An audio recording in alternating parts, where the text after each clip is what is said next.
Haluin na natin para, ay, nakalimutan natin guys ang... Saan ka takip nito? Jessica, hanapin mo dyan, paminta. Nakalimutan ko paminta.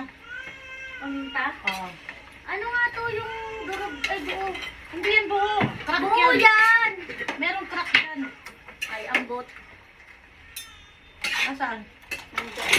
Nasaan? Nandiyan. Hoy, aswang. Sandali lang, aswang. Nasaan na?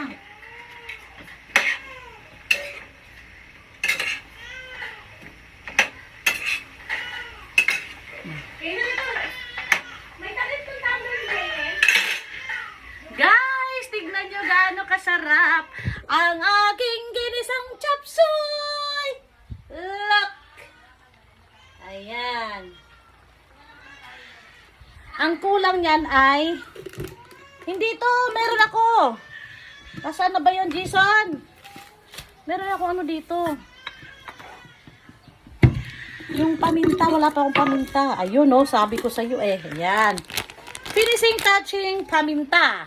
Bahala kayo kung gaano kadami nilagay yung paminta. Diba? Ayan. Ako, katamtaman lang kasi ang mga bata, pag na ang hangan ng paminta, di nakakain. So, let's halo-halo together. And guys, since na mainit pa ang kalan, no? Patayin na natin ang apoy. Kasi mismo ang kasirola ay mainit pa guys. Kaya, Puro katak na. oh, ayan, okay? Kaya naman na. Para hindi ma-overcook ang ating chop suey. Oh, madam, pwede ka na kumain, madam. Ayan na guys, oh. How beautiful is our chop suey. Siyempre, titikman natin si chop suey. Titikman natin si chop suey.